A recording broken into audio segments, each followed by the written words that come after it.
Hello everyone, welcome back to the channel. Thanks for visiting with me again. I've missed you too. Good to have you back. Well, as you can tell from the title, we have another non-controversial subject to discuss today. And those of you who have subscribed to my channel know that I always enjoy talking about non-controversial subjects in Christian faith and practice. Excuse me one moment, I have to go before the lightning strikes. Just kidding.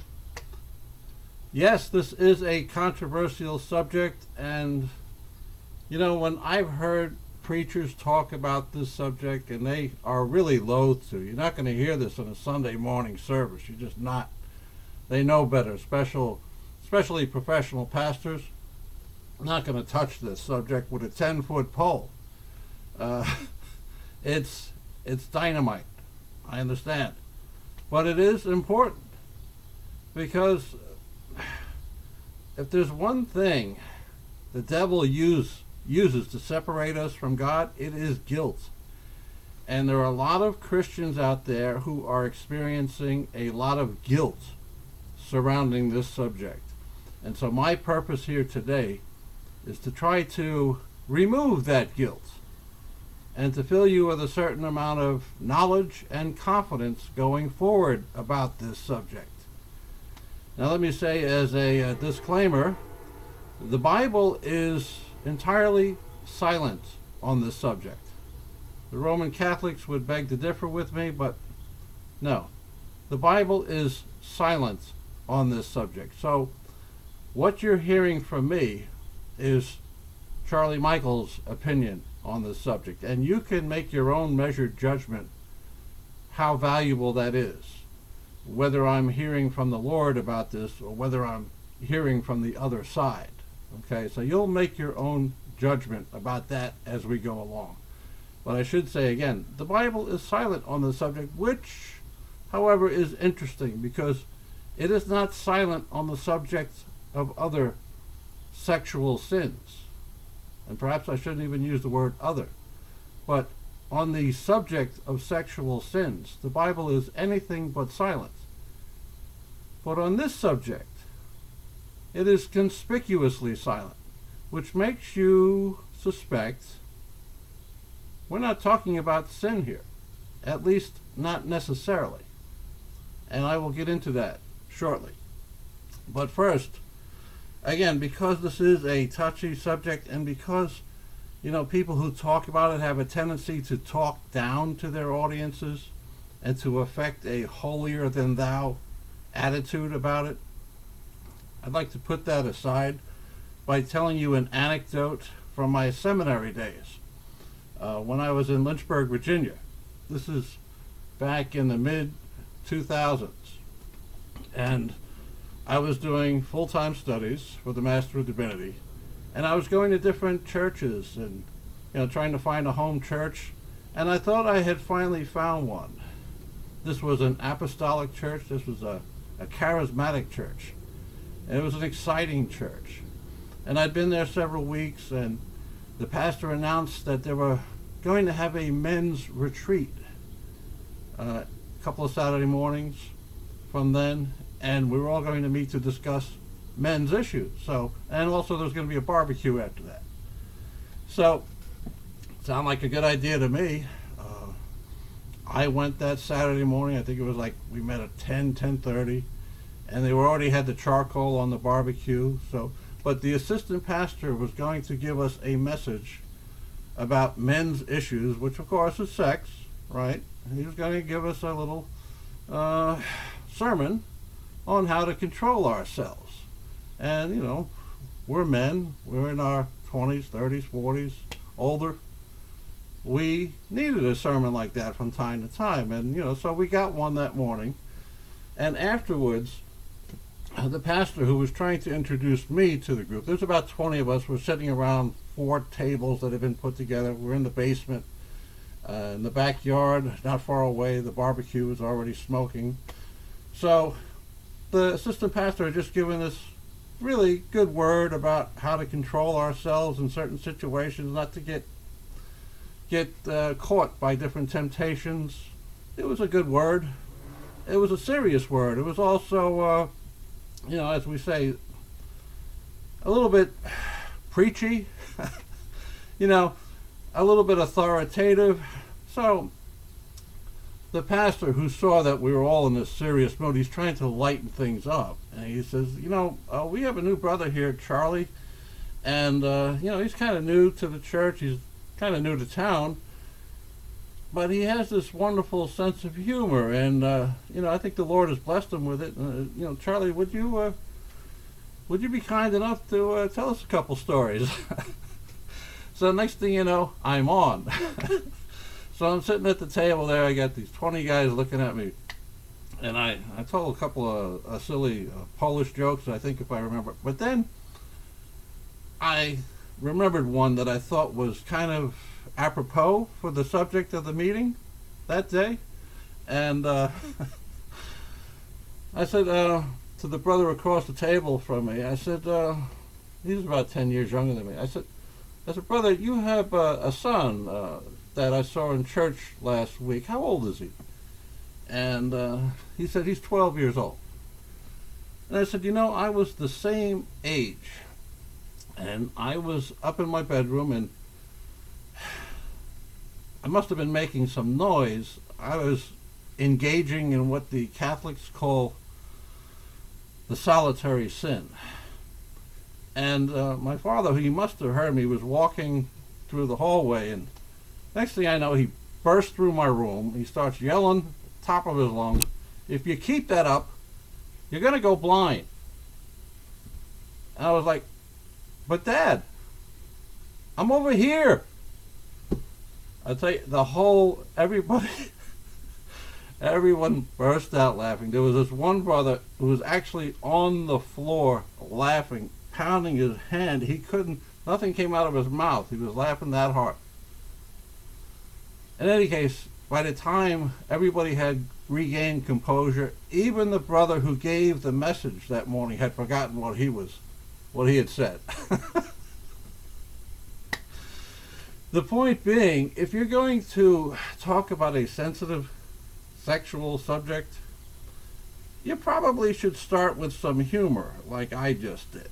You don't want to sound like you're coming from, like Moses coming down from the mountain with your 10 commandments in your hand, and you're telling everybody authoritatively, this is what you got to do. I'm not going to do that here. I'm going to try and reason with you, okay? So I got some notes that I made before coming on here, and I'm not going to just read them verbatim. I'm going to refer to them. So let me look at them now, and I want to go through this systematically, and try and follow along with me if you can, all right, where my reasoning is on this subject. Hang on. Found the glasses? Let me bring those notes up. Okay. Yeah, so I'm looking at them on the right side of my screen. I'm not going to, again, read them verbatim. There's nothing more boring than watching somebody read. I'm not going to do that to you. So, like I said, this is a taboo subject, but we got to speak about it because guilt produces estrangement from God. That's what the devil uses our guilt to separate us from God. And a lot of people are feeling guilty about this situation here, okay? And I think that in most cases, there's no need for that. I'm going to explain why. Okay, so one thing you have probably noticed, like I have in the church, there is a strong tendency to try to out-holy one another. Have you noticed that? We very often seem to want to affect a very holy persona. And we're always trying to, like somebody will say, I've heard this, somebody said, did you see that movie on PBS the other night? And the other brother said, no, we don't keep a television in our home anymore. We don't want that vile stuff coming into our... People will try, it's a natural thing within the church to try to out-holy one another. And we see this with the translation of the scriptures, too. For example, there is this noun, porneia, which I've done a video on this. G4202. And it should be translated harlotry, because it's talking about prostitution. But it gets translated fornication in our Bibles. And that fornication is an English catch-all term, which is any and every type of intercourse that is not inside of a church-sanctioned marriage. Okay? But that's not what this word actually means, because in the ancient culture, in biblical times, they didn't have romances. You weren't romancing women. You were buying women. You know, you were adding them to your stable, so to speak.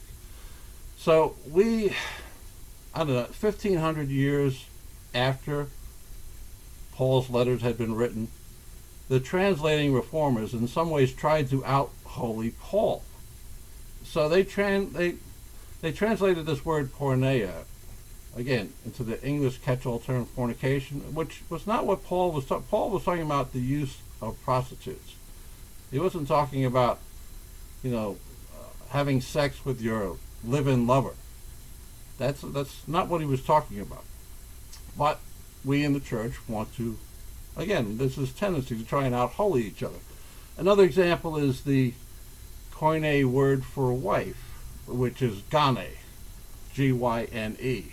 That's where we get the English word gynecologist. Well, G-Y-N-E, that is the Koine word for wife and for woman. And just like Spanish word for woman is mujer, M-U-J-E-R. And depending on the context, you're either talking about a woman generally or you're talking about a wife. Again, context is key. But there's this verse in Matthew 5:28 where Jesus says, anyone who looks upon a woman with lust has already committed adultery with her in his heart. Okay, now, they translated this word, gane, G-Y-N-E, they translated that in the broadest possible sense, woman. But clearly, Jesus was talking about wives. If you're looking at somebody else's wife, all right, then you are committing adultery with her in your heart. If you're looking at somebody else's wife with lust, you can't commit adultery with a single woman. However, the translators translated Matthew 5:28, that word gane. They translated it woman, the broadest possible sense. So for generations, men have been thinking, oh, if I look upon any woman longer than 2 seconds, I'm breaking the commandment. I'm committing adultery with her. No. Jesus was saying, don't lust after other men's wives. He wasn't saying don't be normally aroused by an attractive woman. But again, we have this tendency in the church to try to out-holy one another. And in the Roman Catholic Church, they have the same problem. Now, that's one of the reasons that they don't allow their clergy to marry. To think that, well, this man has given up sex entirely, so he must be a very holy fellow. The other reason they didn't allow their clergy to marry is because it turned out in the Middle Ages, your main qualification for being a priest was being the eldest son of the town's priest. And he could be the biggest whoremonger in town, but if he was the eldest son of the local priest, well, he was the next priest. So some reforming pope about 1,000 years ago realized that, this practice of allowing their clergy to marry and turn the churches over to their sons, this was scandalizing the Roman Catholic Church. So he put out an edict and forbid all the clergy from marrying. All right, so personally, I don't think that was the best idea he could have had. I think he could have handled it a different way. He could have said, your son can't be the priest of the same church his father was at, or even in the same parish. He could have. But again, I guess that pope was trying to out-holy his advisors and said, no, we're just going to forbid our priests from marrying. Fine. Okay. So, but another example of how they would the Roman Catholic Church would try to out-holy you is the idea that masturbation was a sin. And what they do, the biblical logic behind outlawing masturbation comes from Genesis 38. And it's the story of Onan. In fact, this is what the Roman Catholic Church calls onanism, masturbation. And it comes from, the story in Genesis chapter 38, where we have this character named Onan, who is the younger brother of And was the oldest son of Judah. Judah is one of the 12 patriarchs, one of the 12 tribe leaders, one of the 12 sons of Israel, of Jacob. He's one of the 12 patriarchs, the leading family.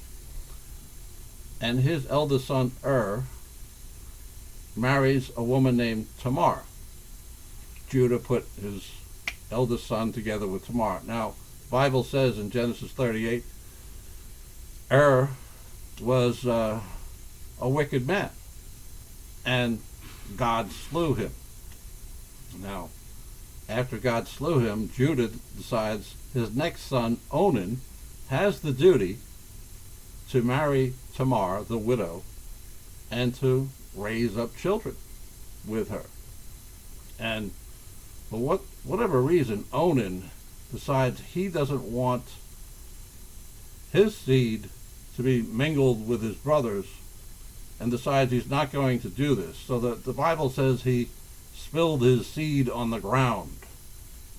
I guess it's a euphemistically way to put that he, instead of finishing intercourse with Tamar, he did something else.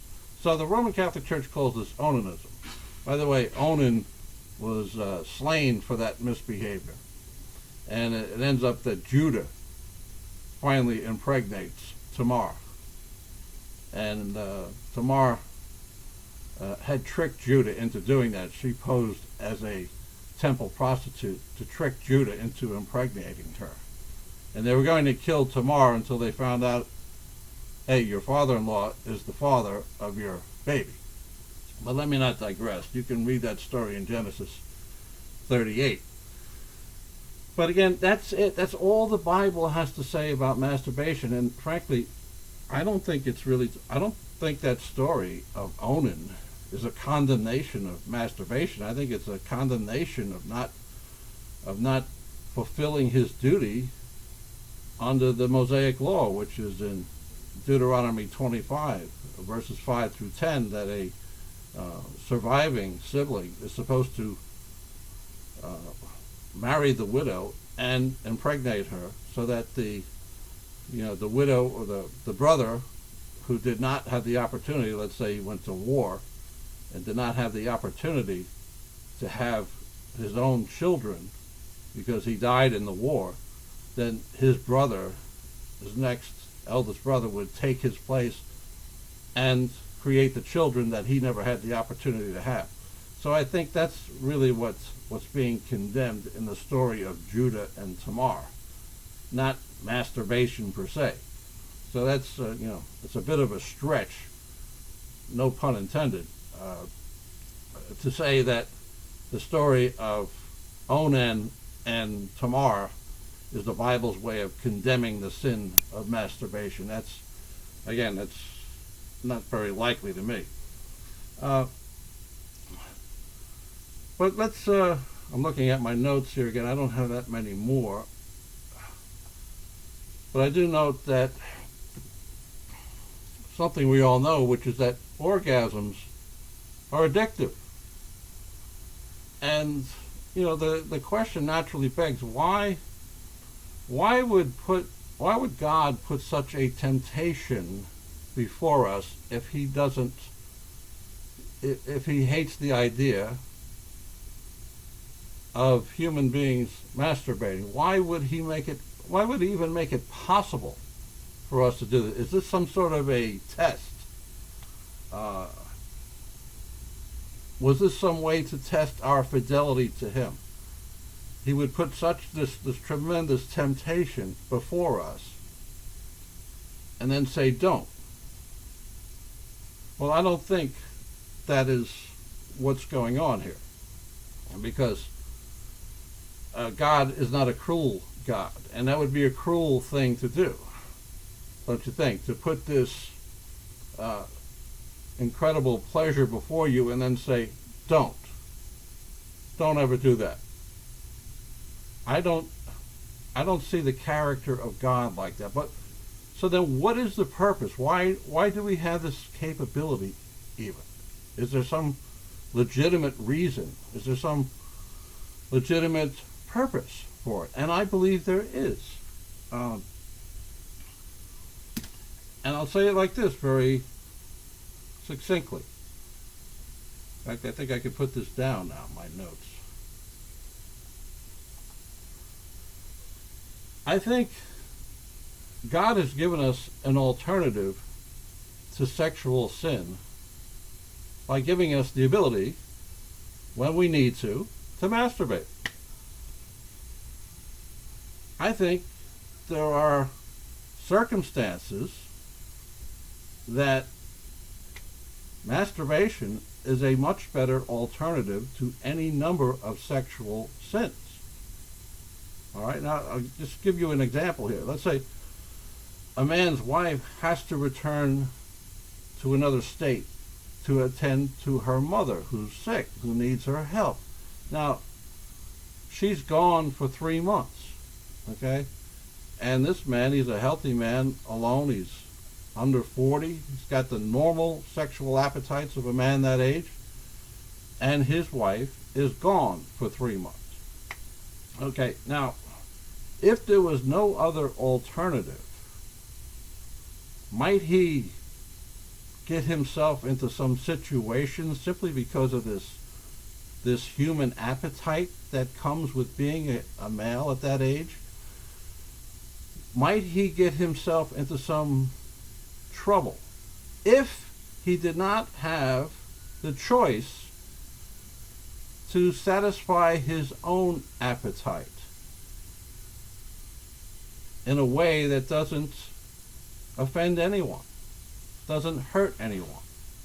So instead of, say, going to the local house of ill repute while his wife is away, perhaps he has the alternative to simply stay in his own bed and imagine their most intimate moments together while taking care of his own needs.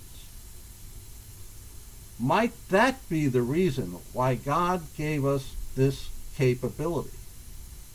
So that we would not sin sexually. You see where I'm going with this?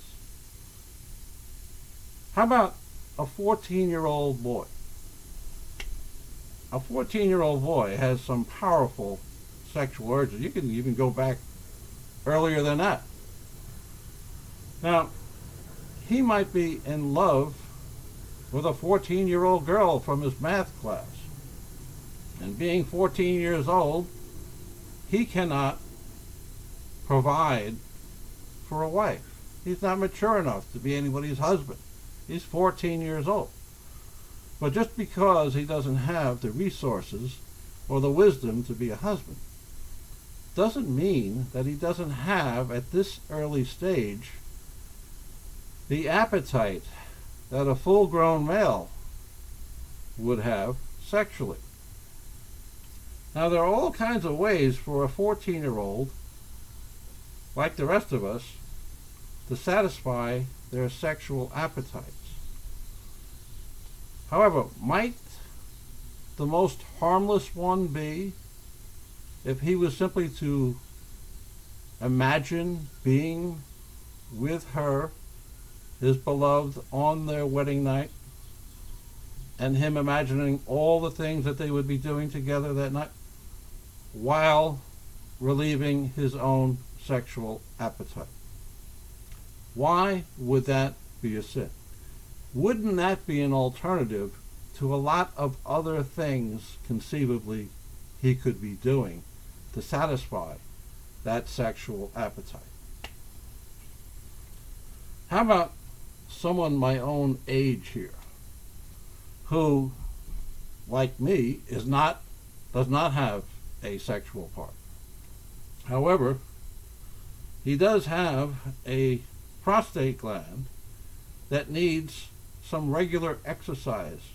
And without that regular exercise, that gland, that important gland, will begin to dysfunction.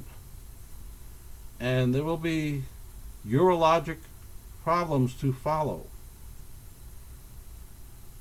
Perhaps God in his wisdom, knowing that, a certain number of men who are getting on, shall we say, in years and don't have the same opportunities they had earlier in life, instead of us looking for illicit ways to satisfy this still ongoing need, might he have provided this alternative that we call masturbation, which does not involve any type of contact with anyone else, where the sins occur.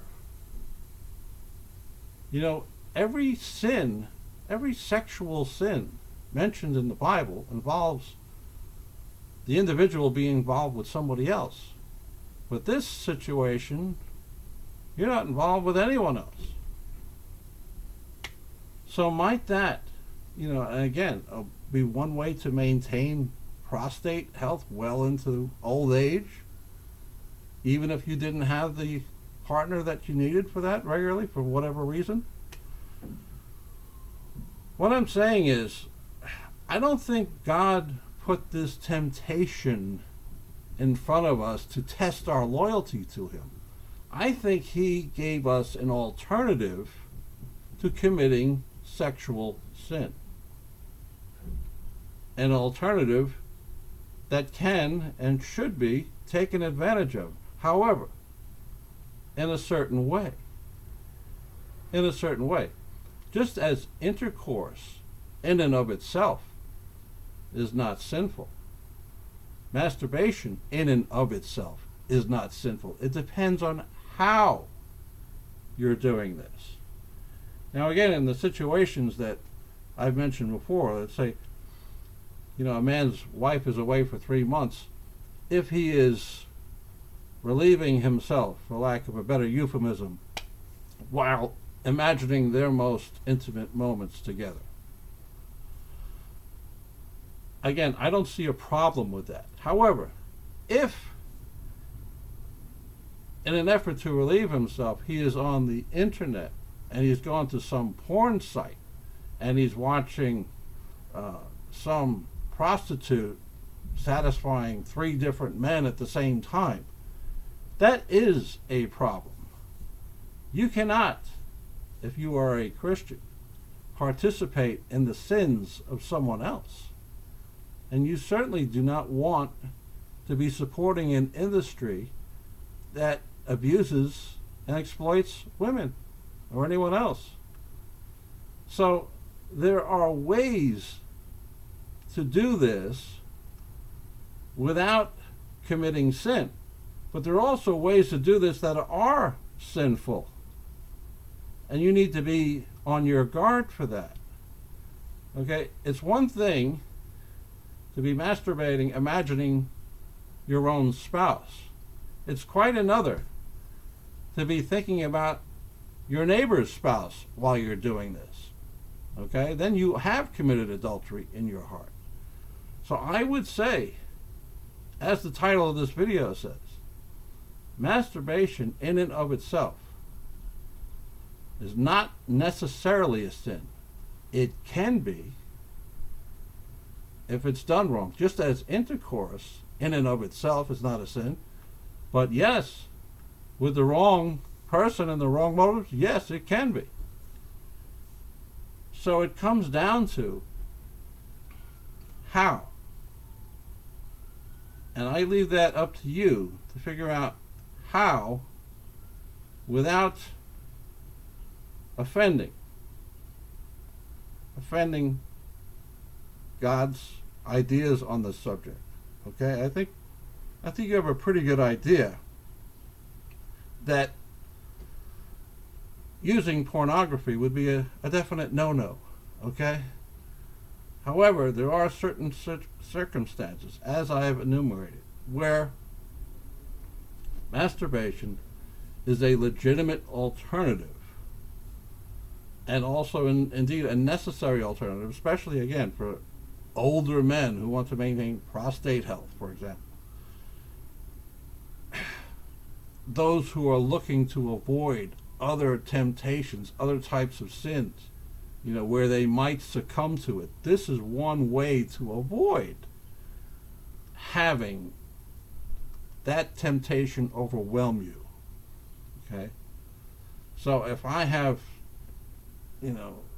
relieved myself and there is no overwhelming hunger, a temptation that could arise because, let's say, my wife is gone for several months, I'm not going to succumb to that temptation in the same way as I might have.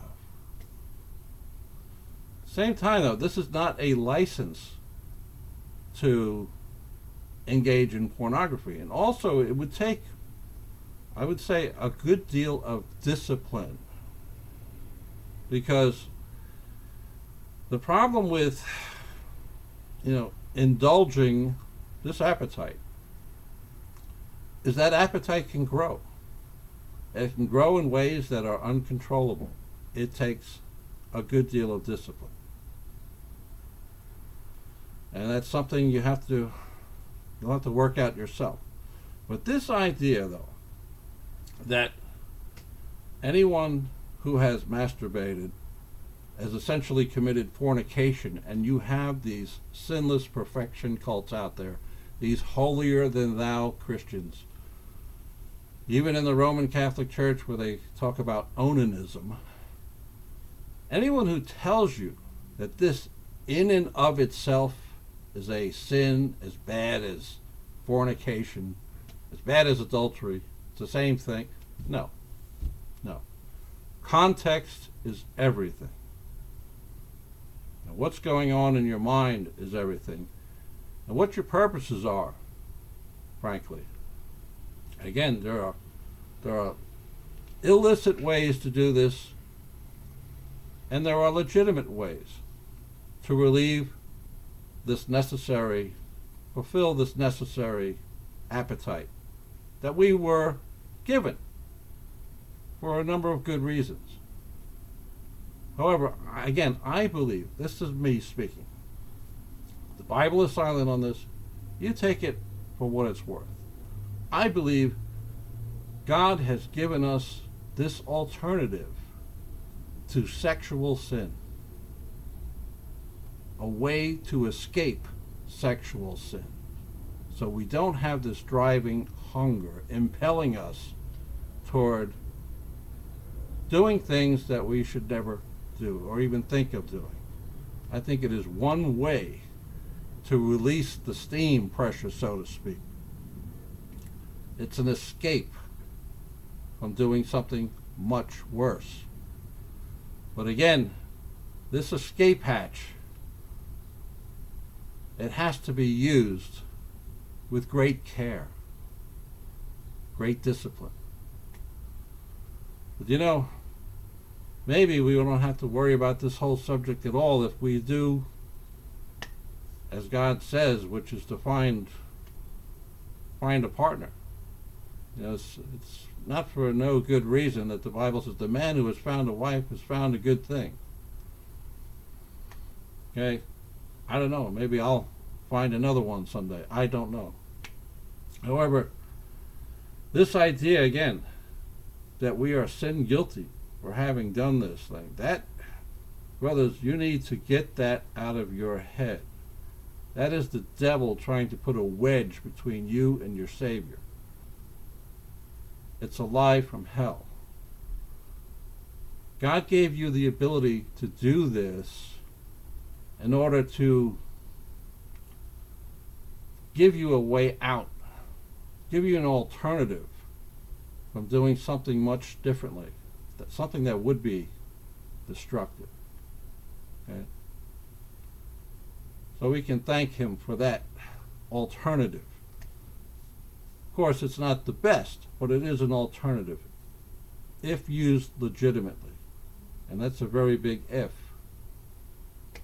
Okay, enough said. Pray about it yourselves. Be wary of any addiction. This is not a license for pornography. Flee pornography. There's nothing good about that.